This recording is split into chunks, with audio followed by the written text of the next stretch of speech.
Bonjour, cette semaine, mon invité est Dr. Evelyne Joubert, vétérinaire. Madame Joubert, merci beaucoup de m'avoir reçu. Ça me fait plaisir. Vous avez obtenu un baccalauréat en biologie médicale et un doctorat en médecine vétérinaire en 2005. Exact. J'imagine que c'est un milieu très contingenté de la médecine vétérinaire. Oui, en fait, comme beaucoup de domaines médicaux, là, c'est contingenté, surtout, je pense, médecine humaine, médecine vétérinaire, médecine dentaire aussi. Ça prend des bonnes notes, puis au cégep, mes notes étaient bonnes, mais pas extrêmement bonnes. Pas assez bonnes, du moins, pour penser pouvoir rentrer là, en médecine vétérinaire. Fait que c'est pour ça que j'ai fait un bac en biologie. Je me suis dit, je vais rester dans un domaine connexe, puis un bac en bio, je vais aimer ça, je devrais avoir des bonnes notes. Puis c'est ça qui s'est passé. Quand tu prends des cours à l'université qui t'intéressent vraiment, c'est beaucoup plus facile d'avoir des bonnes notes. Donc là, j'ai des super bons résultats. Puis après mon bac en biologie, là, je suis finalement rentrée en médecine vétérinaire. Outre le fait d'aimer les animaux, ça c'est un prérequis minimal, qu'est-ce qui vous a incité à devenir vétérinaire? Mais je pense que c'est l'amour de la médecine aussi. C'est le concept médical comme tel. J'ai toujours été attirée par tout ce qui était le domaine de la médecine. Quand j'étais plus jeune, des fois, il y avait mes grands-parents qui étaient à l'hôpital, hospitalisés. Moi, j'aimais ça. Pas que j'aimais qu'ils soient malades, mais j'aimais aller visiter, j'aimais regarder le travail des médecins et des infirmières, regarder les machines, les solutés, les machines qui font bip-bip. Pour moi, c'était comme un divertissement vraiment super le fun. J'avais comme un peu une attirance là, pour ce milieu-là. J'ai pensé aussi, je m'étais dit, si après mon bac, je ne réussis pas à rentrer en médecine vétérinaire, peut-être que j'irai en physiothérapie. Mais encore une fois, on reste dans le domaine de la médecine, si on peut dire, donc le fonctionnement des muscles, des os, les articulations. Puis là, ça venait toucher un peu le domaine du sport aussi, que j'aime bien. Fait que, je pense qu'au-delà de l'amour des animaux que plusieurs personnes ont, puis c'est sûr que quand tu es technicien en santé animale, assistant, médecin vétérinaire, t'as pas le choix, c'est vraiment la base, mais il y a plein de monde aussi qui aime les animaux comme tel, mais au-delà d'aimer les animaux, il faut que tu aimes la médecine, il faut que tu aimes apprendre, il faut que tu aimes, ne jamais être à jour, parce qu'il y a toujours des nouveautés qui sortent, il faut t'aimer étudier, parce que à chaque jour, quasiment, il y a des nouvelles études, des nouvelles découvertes, une nouveauté dans la gestion de l'arthrose. Tu peux pas rester comme campé sur il y a 20 ans, quand j'étais à l'école, c'était comme ça. Ça marche pas. Fait faut que tu aimes apprendre, puis il faut continuer à aimer l'école parce qu'on est toujours à l'école. Se mettre à jour régulièrement, donc. Oui, exact. Quand vous avez obtenu votre diplôme, il y avait un manque de vétérinaires ou il y a quand même un laps de temps? Non, les débouchés sont très, très bons. Là. Il manque de vétérinaires. Puis même à l'époque, en 2005, quand j'ai gradué, je veux dire, on restait pas, sans emploi. Là. Tout le monde avait son emploi avant de graduer ou dans les semaines qui suivaient là, la graduation. De mon côté, je travaillais déjà en clinique. Je travaillais comme type de technicienne en santé animale. Donc, quand tu es étudiant en médecine vétérinaire, tu as le droit de travailler comme technicienne. Fait que je travaillais déjà dans une clinique comme technicienne. Fait que quand j'ai gradué, là, j'ai changé comme le scrub pour le SARO, puis le titre de docteur. Mais j'ai continué à travailler dans la même clinique où j'étais là, comme technicienne au préalable. À part les chiens et les chats qui sont vraiment comme, pas la base, mais habituels dans tout centre vétérinaire, vous êtes spécialisé dans les nouveaux animaux de compagnie, ce que les gens appellent souvent les animaux exotiques. Mm-hmm. Avez-vous une spécialisation là-dedans en particulier ou si ça s'est développé par la suite? OK. Mais en fait, nous, on parle de les chats et les chiens, c'est la base parce qu'on pratique en médecine des petits, là, mais pour vrai, c'est tellement plus large que ça. Il y a plein d'autres domaines où on peut exercer la médecine vétérinaire. Il y en a qui travaillent avec les vaches, en production laitière ou en production pour la viande, production porcine, production pour les poulets, pour la santé des poules pondeuses, mais aussi des poulets qu'on va manger, en laboratoire, dans les abattoirs pour la salubrité alimentaire. Il y a beaucoup de domaines de pratiques différents. Là, si on parle des animaux de compagnie, ben oui, la majorité des vétérinaires vont faire les chats, les chiens. Là, ça devient la base dans les animaux de compagnie. Mais on peut faire plus si on veut. Puis, il faut faire attention parce que moi, je suis pas une spécialiste. J'ai pas un diplôme de plus qui dit que je suis spécialiste, mais ça existe. Comme moi, je suis un médecin de famille. Je suis vétérinaire généraliste. Mais on peut devenir un spécialiste dans pas mal tous les domaines, comme en médecine humaine. J'aurais pu dire, moi, je vais être ophtalmo, ophtalmologiste pour les yeux, cardiologue, dermatologue, spécialiste en chirurgie, médecine interne, neurologue. Presque toutes les mêmes spécialités existent. Mais il y a aussi une spécialité en médecine exotique, comme les zoos, si on peut dire. Il y a une spécialité zoologique, médecine zoologique. Puis tu peux faire une spécialité aviaire pour les perroquets et autres oiseaux de compagnie, et pour les reptiles également. Fait que moi, j'ai pas été chercher ce qu'on appelle faire une résidence, puis faire notre board de spécialisation, parce que c'est un autre 3-4 ans d'études de plus. Mais ça se fait. Et j'aurais pu dire, moi, je continue. Mais là, j'avais déjà eu 8 ans d'université dans le corps. J'avais un peu le goût de travailler pour vrai, puis arrêter d'étudier. Mais j'aurais pu continuer et aller chercher une spécialisation, mais moi, je ne l'ai pas fait. Fait que je suis vétérinaire de famille généraliste, mais j'ai un grand intérêt pour les exotiques. Donc, avec les cours à l'école, la dernière année, tu as des choix de cours, j'ai fait plus de choix de cours pour les petits animaux exotiques, des stages aussi en animaux exotiques. Puis ensuite de ça, le reste, ça se fait sur ton temps libre personnel. Au lieu d'écouter un film, je vais prendre un livre, puis je vais lire le livre de même sur les lapins. Puis la semaine d'après, au lieu de les magasiner, je vais me prendre une demi-journée, puis là, je vais étudier sur les cochons d'Inde. Fait qu'il y a beaucoup du temps personnel qui est mis quand tu vas chercher d'autres espèces. Puis, quand il y a des congrès, des congrès vétérinaires, il y en a au Québec, il y en a ailleurs dans le monde, évidemment. Quand tu vas en congrès, là, tu vas choisir, évidemment, je vais aller choisir des conférences chats et chiens, parce que j'ai pas le choix de me tenir à date aussi pour les chats et les chiens. Mais je vais aller chercher aussi en conférence des heures de formation, pour les oiseaux, les reptiles ou autres petits animaux là, comme tel. Fait que moi, il faut que j'aille chercher ma spécialisation, ma formation tout azimut. Je peux pas juste dire je vais aller au congrès pour apprendre mieux sur les chats et les chiens. Je pourrais, sauf que là, il faut quand même que j'aille chercher pour les autres espèces aussi. Y a-t-il un animal, on dit exotique, mais de nouveaux animaux de compagnie, pas le plus bizarre, mais le plus différent que vous avez eu à la clinique, à l'hôpital, excusez-moi? Le plus différent. Parce que oui, les furets, c'est un peu plus commun, les cochons d'Inde aussi, les oiseaux, mais un peu plus différent que vous avez eu. Oui. En fait, après les chats et les chiens, c'est les lapins qu'on voit le plus, en termes de fréquence.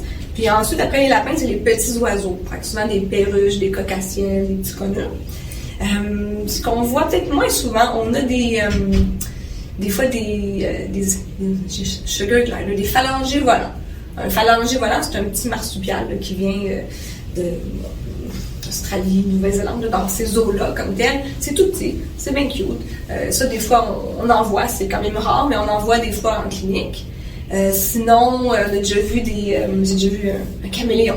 On voit pas ça tous les jours, là, des caméléons, c'est vraiment très, très spécial. Des serpents, on en voit une fois de temps en temps. Une fois, j'en avais un de 60 livres. C'était très impressionnant. Il est arrivé dans une poche de hockey sur la civière. J'étais là, oh, c'est pas un petit serpent des cold snakes, un petit serpent des blés là, que tu tiens dans tes mains. Non, c'est une grosse pièce de serpent. C'était plutôt impressionnant. Et ça devait être aussi impressionnant pour les techniciens qui avaient sûrement moins vu ça que vous à l'université. Non, les techniciens, ça dépend des techniciens. Il y en a aussi qui vont avoir, comme les vétérinaires, un intérêt particulier vers les exotiques ou vers les reptiles. Ça donnait ce jour-là que j'avais 2 techniciens, une technicienne, un technicien qui connaissent très bien ça, les reptiles. Un qui était comme fan des serpents. Ça a vraiment bien été parce que j'avais 2 techs qui étaient aussi en contrôle de la situation. Une visite de base, on va dire annuelle ou biannuelle. Dans mon cas, moi, c'est Montecule. Léon, que vous avez rencontré dernièrement. Ça se passe comment de l'arrivée à la fin?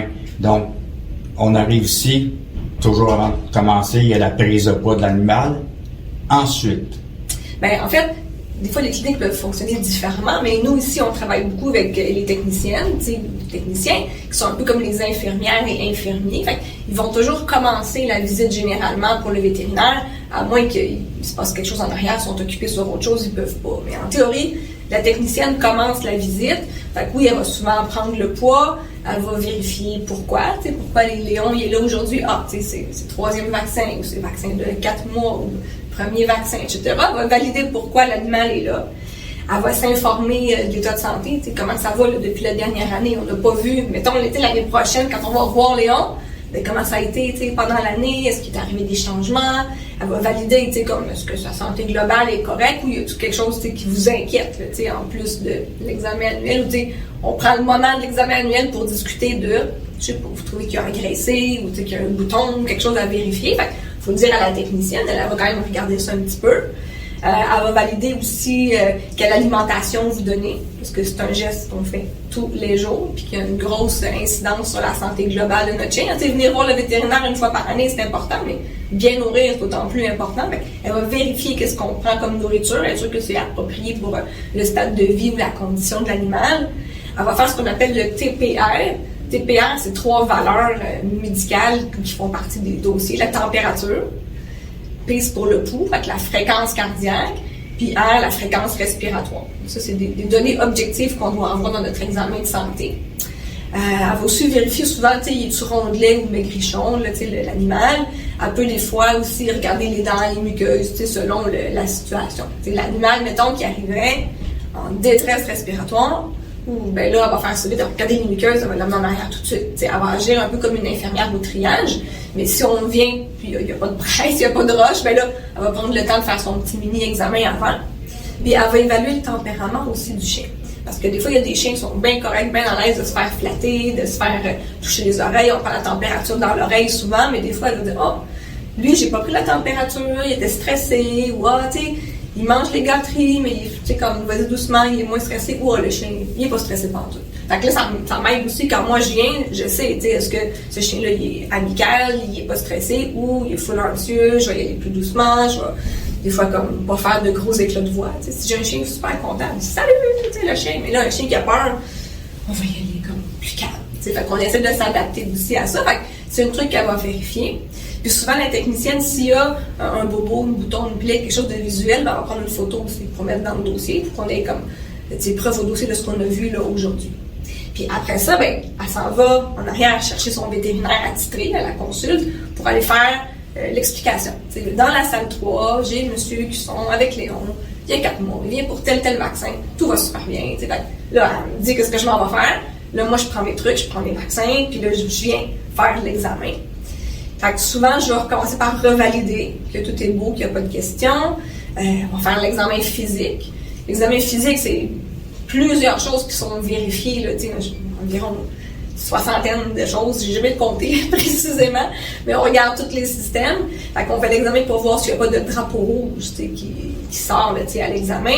Si l'examen général, tout est super beau, ben là, on pourra faire les vaccins ou faire la prescription des vermifuges, voir pourquoi l'animal était là. Des fois, c'est pour renouveler une médication qui est prise là, quotidiennement, ou etc.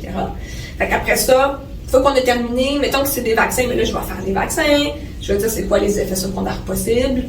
S'il y a une médication à préparer, ben là, je vais quitter, puis je vais aller faire ma prescription, imprimer le certificat de vaccin. Puis là, souvent, la technicienne, elle va venir dans la salle compléter la consultation pour remettre le certificat de vaccin, remettre la médication s'il y en a, s'assurer que le client est à l'aise pour donner la médication, qu'il comprend ce qu'on écrit sur l'étiquette, puis qu'il va être capable de l'administrer aussi. Puis après ça, on retourne à la réception pour prendre un rendez-vous de suivi, peut-être si suivi il y a, ou juste dire, ben, on se voit l'année prochaine, tout est super beau, puis on se voit dans un an. Mais en fait, il faut toujours s'adapter, comme, c'est quoi la demande du client, puis c'est quoi le budget du client aussi, puis c'est quoi la meilleure chose pour ce patient-là. C'est sûr que si le chien, il va une fois par semaine dans un centre canin, ce qui va faire un peu un camp de jour, là, je sais pas, le mercredi, il va au camp de jour avec ses amis chiens, ben, il est très à risque d'avoir une maladie respiratoire qui, au final, pourrait très bien partir comme un rhume, sauf que des fois, si ça part pas, puis là, il faut prendre une consulte, des radios, de la médication, ben, c'était moins cher de faire le vaccin, à ce moment-là. Mais ça, on peut pas le savoir. En fait, nous, notre travail, c'est de dire, ben, ce chien-là, il est à risque pour cette maladie-là. Je vous conseille de faire donner ce vaccin-là. Si le client, il peut pas, pour X raisons, il y en a qui ne croient pas au vaccin, il y en a qui veulent juste pas payer, ou sont pas capables de payer présentement, ben, on va pas les chicaner, mais moi, mon devoir, c'est de le proposer. J'ai pas le droit de dire, je vais laisser ce client-là dans l'ignorance qu'il y a peut-être une condition respiratoire qui peut choper là, au chenil ou autre. Fait que nous, notre devoir, c'est d'informer, de recommander qu'est-ce qui est mieux pour l'animal. Ça, on appelle ça le plan A, qu'est-ce qui est mieux. T'sais. Fait qu'un chien qui va aller en pension, souvent, ben, c'est vraiment mieux qu'il y ait ça. Souvent, même, c'est exigé par les pensions qu'il y ait ça. Mais mettons que ça serait pas exigé, ben, mon devoir, c'est de le recommander. Puis là, si le client le prend, ben, tant mieux. Je vais dire, ben, j'ai recommandé, puis là, ce chien-là, il est protégé. S'il le prend pas, je dis, ben, moi, je l'ai recommandé. À un moment donné, un peu comme il y a du monde qui fume, on leur dit, arrête de fumer. Ben, on ne peut pas le faire pour eux, comme tel. Fait que nous, on a un devoir d'information. Après ça, le client prend sa décision. Puis, nous, je dis, on propose le plan A, ce qui est le meilleur pour l'animal. Puis là, ça se peut que des fois, on fasse un plan B, un plan C, un plan D, E, F, G, name it, selon, des fois, comment un client voit les choses ou le budget qu'il va avoir. Vous êtes associé à l'hôpital vétérinaire Le Gardeur, donc ici même, depuis 2011, et 3 autres établissements vétérinaires. Ma question qui tue, travaillez-vous 24 heures sur 24, 7 jours sur 7? Quasiment.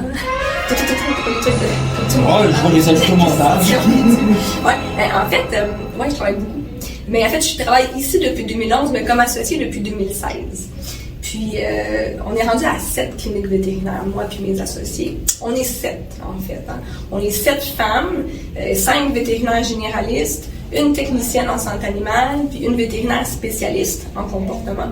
Puis, à nous 7, on a 7 cliniques. Chacune de nous s'occupe d'un établissement. Fait que, oui, on travaille beaucoup, mais, je veux dire, j'ai pas à gérer au quotidien les 6 autres cliniques. Ça, je pourrais pas. Donc, moi, je m'occupe de gérer au quotidien ici, l'hôpital vétérinaire Le Gardeur. Mon associée Isabelle, qui est technicienne, s'occupe de l'hôpital vétérinaire du Nord. Mon associée Stéphanie, de Lac-Saint-Louis. On a chacun notre clinique comme telle. Puis, au final, on est quand même 7 propriétaires de ces 7 cliniques-là. On a des journées de travail, parce qu'on est les 7 ensemble. Puis là, c'est là qu'on va discuter de nos enjeux, de nos défis, c'est quoi les prochaines étapes. Ou une va dire, hey, moi, il se passe quelque chose chez nous, là, j'ai un problème avec ça. Quelqu'un va dire, ah ben moi, ça m'est déjà arrivé, puis voici ce qu'on a fait. Fait on trouve, tout le monde ensemble des solutions. Fait c'est la beauté de la chose. Comme ici, je suis comme maître du plancher, si on peut dire, c'est moi qui gère le quotidien, mais je suis pas tout seul là-dedans. J'ai des associés à qui je peux demander conseil. Mon associée Lucie, elle est un peu notre présidente de groupe. Elle gère sa clinique, mais en plus, elle gère comme tout l'ensemble du groupe également. Elle travaille encore plus que moi. Mais oui, ça fait beaucoup de travail. Ici, Le Gardeur, on est ouvert 7 jours sur 7. J'ai toujours, même si je suis pas ici sur le plancher comme vétérinaire, souvent je suis ici en gestion, m'occuper de plein de petites choses. Puis quand je suis pas ici, je suis à la maison, j'ai quand même toujours le téléphone dans les mains, parce que des fois, j'ai un vétérinaire qui peut m'appeler. Des fois, un vétérinaire, on va dire des bébés vêtes, des plus jeunes vétérinaires qui ont des fois besoin de conseils X, ou juste que quelqu'un qui regarde les radios. Maintenant, avec les télécellulaires, c'est tellement facile. Elle peut faire ses radios, elle peut le prendre en photo, me l'envoyer. Est-ce que tu vois de quoi sur mes radios? Ça marche. Je peux être à la maison puis les regarder, puis je vais répondre au téléphone pour des questions. Elle fait beaucoup de travail, mais c'est ça, quand tu es propriétaire d'une clinique, tout business, quand tu es propriétaire, ça n'arrête jamais. Ce que j'ai aimé dans ce que vous venez de dire, c'est que c'est un collectif de femmes qui s'occupe de ça. Le magazine web Flair et compagnie, ça aussi, c'est un collectif de femmes. Oui, c'est nous, en fait. Puis c'est les mêmes 7 dames. Nous 7. Puis, au début, on est parti, on était 4. Il y avait le docteur Lucie Hainaut, le docteur Stéphanie Surveyor, moi, puis Isabelle Arclin, qui est technicienne. On est parti à 4, puis on avait 4 cliniques. Puis là, un moment donné, on a acheté une 5e clinique avec une de mes employées qui était vétérinaire ici, qui est devenue mon associée, le docteur Stéphanie Nadeau. On était 5. Après ça, on était 6 avec Isabelle de Montigny, qui est spécialiste en comportement. Puis après ça, on était rendu 7 avec docteur Vanessa Krivac. Puis, en fait, nous 7, on a comme parti ce magazine web-là, qui est en fait, nous 7. Docteur Lucie Hainaut, qui est à la tête de ça, en fait, on a parti avec elle le magazine qui s'appelle Flair et compagnie par Lucie Hainaut. Puis c'est un magazine web, donc c'est une page Facebook. C'est un magazine web qui a aussi une page Facebook. Puis là-dessus, soit c'est nous qui écrivons, ou des employés de nos cliniques, ou de nos amis vétérinaires, ou d'autres connaissances du monde vétérinaire. Puis ce qu'on voulait faire avec ça, c'est surtout avoir une vitrine Internet pertinente et fiable. Parce que quand les gens viennent ici en clinique, on leur parle de telle condition, c'est sûr qu'en sortant, ils vont aller sur Google puis ils vont aller chercher ils peuvent pas tout retenir ce qu'on leur dit, évidemment, puis des fois, ils veulent plus, puis des fois, ils veulent le lire et non pas l'entendre. Fait que là, on s'est dit, on est-tu capable de faire quelque chose qui serait écrit au moins par des vétérinaires, validé, fiable pour nos clients. Fait que ça a commencé comme ça. Puis on s'est mis à écrire des petits textes des fois médicaux, là, justement. Fait que si je vois quelqu'un, son chien, je sais pas, on va dire qu'il y a une luxation de rotule, puis là j'en parle, puis là je prends le petit démo pour montrer c'est quoi, une rotule qui luxe, mais genre on a un texte là-dessus, sur Flair et compagnie. Les gens peuvent s'abonner à la page Facebook, puis ils peuvent y retrouver tous les textes qu'on a mis là, sur cette condition-là et d'autres conditions. Puis il va y avoir des textes, j'ai adopté un chiot qui mordit, mon Dieu, quoi faire, est-ce que les vaccins c'est si important, mon chien tousse, fait plein de conditions comme ça, ou juste des trucs des fois plus, ma journée en clinique aujourd'hui, par une technicienne, ben, j'ai fait ça, j'ai fait comme 45 affaires, carrément différentes, mais des fois les gens aiment se voir qu'est-ce qui se passe en clinique en arrière. Des fois c'est une réceptionniste ou une assistante aussi qui peut écrire un texte là-dessus, fait que c'était pour mettre aussi en valeur, ben, ce qu'on faisait, mais aussi pour aider les clients à avoir accès à de l'information fiable. On est bien fiers de ça. Oui, puis c'est un excellent magazine web. J'y vais régulièrement. Je sais qu'un article sort, évidemment, ça fait une notification sur Facebook. Mm-hmm. Et je vous le recommande. Je vais vous mettre le lien dessous la vidéo. Est-ce qu'on passe à une visite? On peut, certainement. Donc, présentement, Dr. Joubert, nous sommes à quel endroit dans la clinique? Ici, c'est ce qu'on appelle la salle de traitement. C'est un peu le quartier général, si on peut dire, de la clinique. Donc, on a la majorité du monde qui vont travailler ici. Mais ça a l'air vide, mais les vétérinaires sont ici pour remplir leur dossier, pour des fois juste donner des directives avec les techniciennes, savoir c'est quoi les procédures à faire pour tel animal, pour parler au téléphone aussi avec les clients. On a 2 tables, une table d'examen, si on doit faire un examen, faire un bandage, faire une prise de sang, des fois ça se peut que ça se fasse ici. Il y a beaucoup de choses qui sont faites dans la salle avec le client, mais des fois il y a des choses qui se font en arrière aussi, donc on peut utiliser cette table-là pour ça. L'autre table qui est à côté, elle sert surtout pour le pré-op, elle va servir pour nos animaux qui vont en chirurgie. Une fois qu'un animal a eu sa sédation, puis là il s'est pas mal endormi, ben c'est sur l'autre table qu'on va installer son cathéter intraveineux. Ça, c'est le petit tube de plastique qu'on met dans une veine pour limiter les risques anesthésiques. C'est là qu'on va induire l'anesthésie générale, qu'on va mettre le tube dans sa trachée, qu'on va raser le site chirurgical, qu'on va scrubber, donc faire le nettoyage ou la préparation chirurgicale du site. Puis après ça, on va déplacer dans la salle qui est là-bas où la vitre, c'est la salle de chirurgie. Puis quand il va se réveiller, bien, on revient ici dans la salle de traitement où le réveil va se faire, soit dans l'incubateur pour les tout petits patients, ou sur le coussin là, qui est là à côté, ou des fois dans une cage si on met des genres de bouillottes, des genres de petits trucs chauffants là, pour garder aussi un endroit là, plus chaud pour le réveil. C'est ici également souvent que les techniciennes, tantôt on parlait d'une consulte de vaccin là, avec Léon, ben, ça va être ici que la technicienne va venir dire au vétérinaire dans telle salle, j'ai tel client qui vient, tel patient qui vient pour telle chose. Et la vétérinaire elle va pouvoir comme remplir son dossier d'avance, là, vérifier est-ce que la technicienne a justement pris le TPR, est-ce qu'on a le poids d'aujourd'hui, etc. Est-ce que tout est beau avant d'aller en salle d'examen là, avec le client. Fait que après, c'est un coussin chauffant, c'est un tapis chauffant pour garder les animaux chauds. Quand ils sont endormis, ils perdent leur chaleur corporelle. Avec un coussin chauffant, à côté, c'est un capnomètre, c'est un appareil de monitoring. L'autre truc à côté, écrit laser, ça c'est un laser thérapeutique. Fait que c'est une modalité un peu comme l'acupuncture, si on peut dire. C'est comme dans les médecines alternatives ou médecines complémentaires.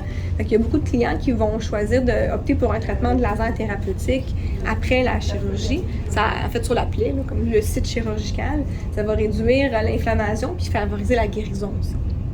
Fait que ici, on a une procédure de dentisterie là, en train d'être réalisée. Donc, c'est un détartrage. C'est l'examen aussi de la cavité orale. Donc, on a qui est assis en train de détartrer, c'est Katia, c'est la technicienne. Donc, comme quand nous, on va au dentiste, c'est l'hygiéniste dentaire qui fait le nettoyage de nos dents. Donc, le Katia est en train de faire ça. C'est ce qui fait le petit bruit là, désagréable, l'ultrason. Puis, docteur Chassé qui est là en train de surveiller l'anesthésie là, présentement. Donc, c'est son patient. Une fois que la bouche va avoir été nettoyée par Katia, ben là, le docteur Chassé va faire l'examen de la cavité orale, l'examen de chacune des dents, vérifier s'il y a des extractions qui doivent être faites, puis si oui, faire les extractions là, dentaires. Merci beaucoup. Donc, présentement, nous sommes dans une salle de chirurgie.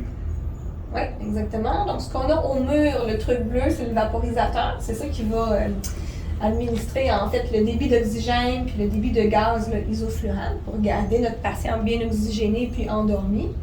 Donc à côté, ce qu'il y a à côté, les petites billes blanches, là, ça fait partie là, du système. Donc dessus, on a un système qui est un petit système pour les petits patients à droite, puis à gauche, c'est le gros système pour les plus gros patients. On a une table de chirurgie qui est une table chauffante aussi, même chose, parce qu'on disait tantôt, quand ils sont sédationnés ou endormis, ils ont tendance à se refroidir, donc la table chauffante là, va aider pour ça. On a des petits tapis pour le confort des vétérinaires et techniciennes qui sont en train de pratiquer la chirurgie. Ici, à la gauche, c'est un laser chirurgical, donc c'est une technologie qu'au lieu d'utiliser un bistouri pour faire les incisions, c'est le laser chirurgical qui fait ça. Là. Fait que c'est une technologie de plus qu'on utilise quand même très régulièrement. Avez-vous des spécialisations au niveau de la chirurgie? Y a-t-il des trucs, comme je pense l'ophtalmologie, c'est quelque chose qui vous intéresse beaucoup? Ou des patients qui arrivent et qui sont directement attitrés à vous parce qu'ils savent que, OK, docteur Joubert est très forte là-dedans. Là. Oui, mais ça va arriver. T'sais. C'est sûr et certain, souvent, quand on sort de l'école, ben, on n'a pas beaucoup d'expérience chirurgicale. Fait que c'est à force de voir des cas qu'on se développe, puis avoir des fois des mentors qui peuvent nous apprendre comment faire tel type de chirurgie.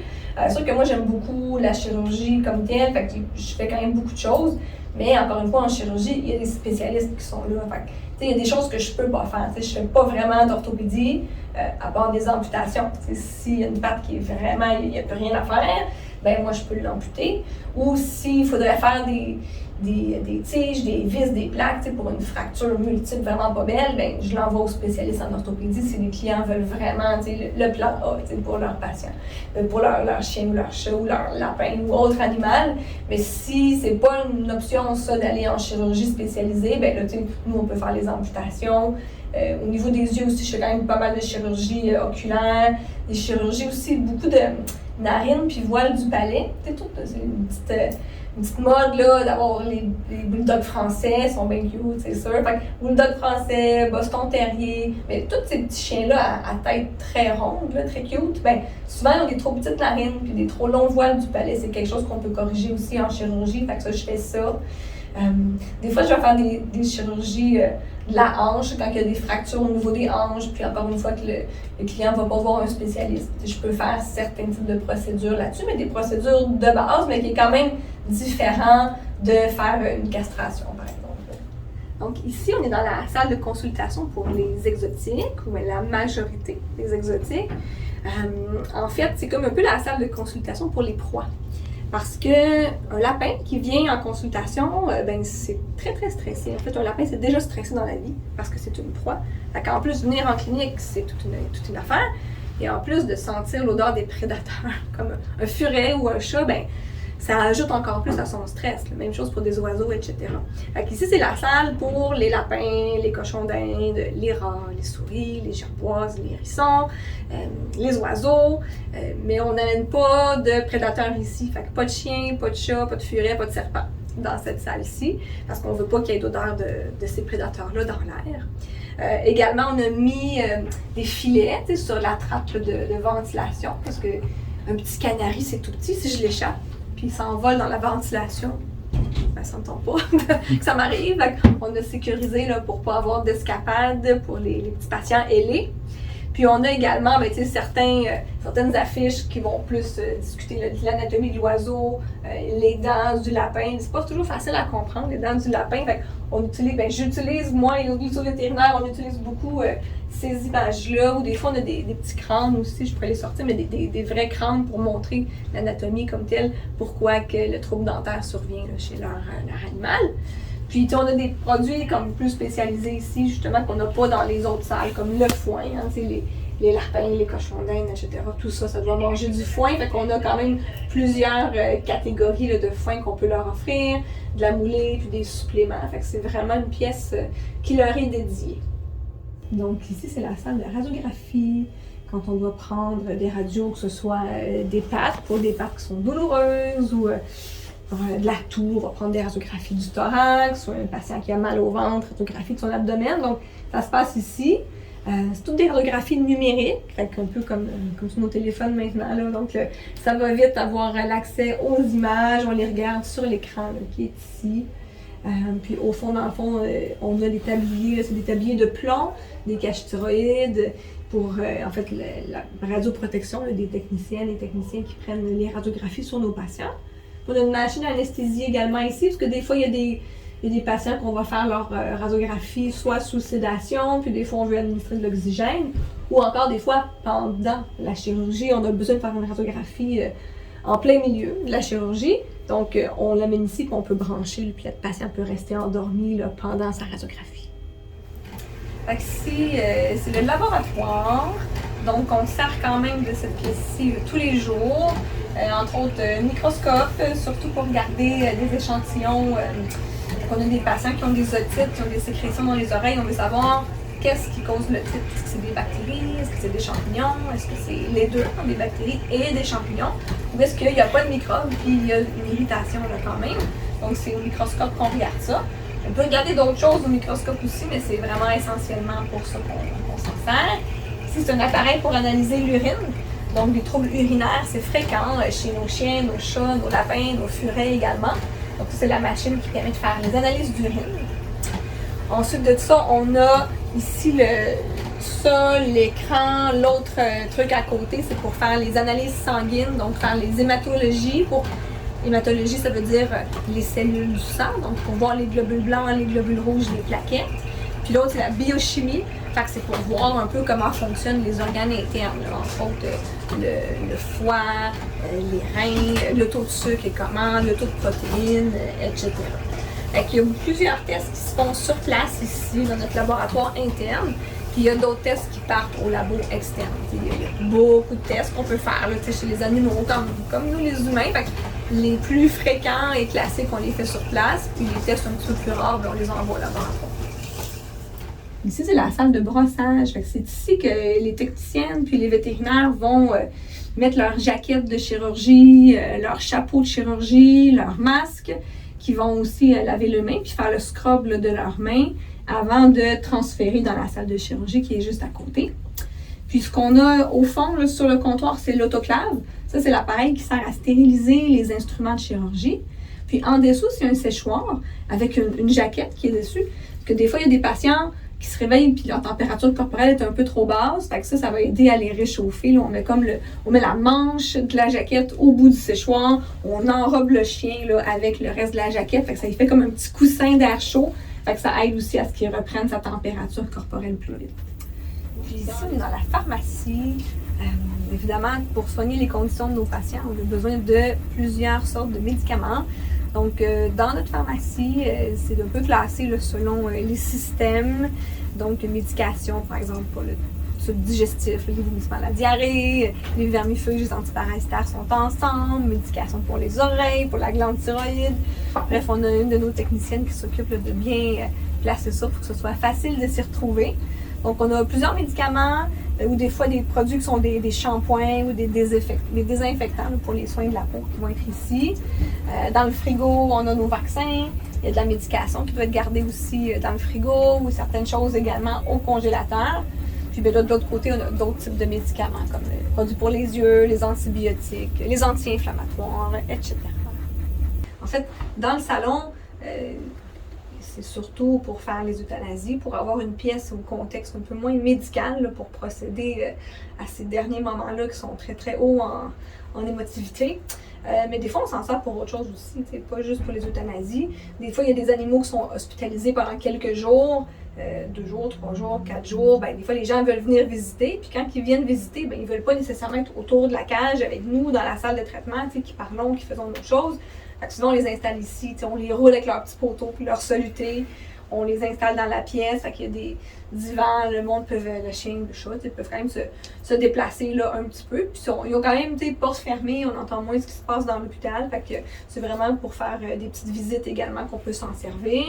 Des fois, ça peut arriver aussi qu'on va venir transmettre des résultats sanguins ou autres là, dans cette pièce-là. Mais sinon, c'est sûr que c'est pour aussi surtout pour les derniers adieux là, qu'on fait à nos compagnons. Récemment, je suis passé par ici avec Anatole. cette pièce-là, cette salle-là est très importante parce qu'on peut prendre le temps qu'on veut. Si vous nous dites, tu peux rester 1 heure avec ton animal, il n'y a aucun problème. Assister à l'euthanasie, je croyais que je n'étais pas capable, mais je me suis forcé à aller jusqu'au bout. Puis je pense que c'est la plus belle chose que j'ai pu faire pour Anatole. C'est calme, vous respectez à 800% le client et le patient dans ce cas-ci. Au début, j'imagine que c'est difficile, mais est-ce que c'est toujours aussi difficile après tant d'années ou ça s'estompe un peu comme sentiment? Je dirais que, tu sais, les premières fois, c'est prenant parce que c'est l'effet de nouveauté puis de surprise. Ensuite de ça, la plupart du temps, quand on fait une euthanasie, en fait, tout le temps, c'est une euthanasie qui est justifiée. L'animal est en souffrance, il n'y a plus une belle qualité de vie, on a fait tout ce qu'on pouvait, à un moment donné, il ne répond pas au traitement, ça va pas. Fait que c'est souvent, moi je le considère comme un geste médical, comme faire un examen puis un vaccin, puis recommander une prise de sang, c'est un geste médical. L'euthanasie pour moi c'est un geste médical aussi. Puis en faisant ça, je soulage la souffrance d'un animal, puis souvent la souffrance du propriétaire aussi, parce que voir son animal souffrir sous ses yeux, c'est pas le fun non plus. Donc, c'est rare que ça va m'affecter, beaucoup, parce que je me dis c'est la bonne chose, puis je fais la bonne chose, puis c'est ça qui doit être fait. Mais il y a des patients, des fois, comme qu'on suit depuis longtemps, Anatole, je l'ai connu pendant de nombreuses années, fait qu'il y a des patients que je fais des suivis, c'est ça, sur 10 ans, sur 15 ans, là, ceux-là sont plus difficiles, puis souvent on a un lien avec le client aussi, on sait qu'il est triste, puis fait qu'il y a des euthanasies plus difficiles, qui nous déchirent le cœur aussi dans ce temps-là, mais même si on sait que c'était la bonne chose à faire. Mais je dirais que la plupart du temps, c'est pas un frein à mon métier, ou c'est pas comme oh mon Dieu, non, aujourd'hui il y a une euthanasie, je vais mal filer. Non, la plupart du temps, je suis correcte avec ça parce que c'est la bonne chose à faire. Puis il y en a certains qui sont plus durs que d'autres, c'est sûr.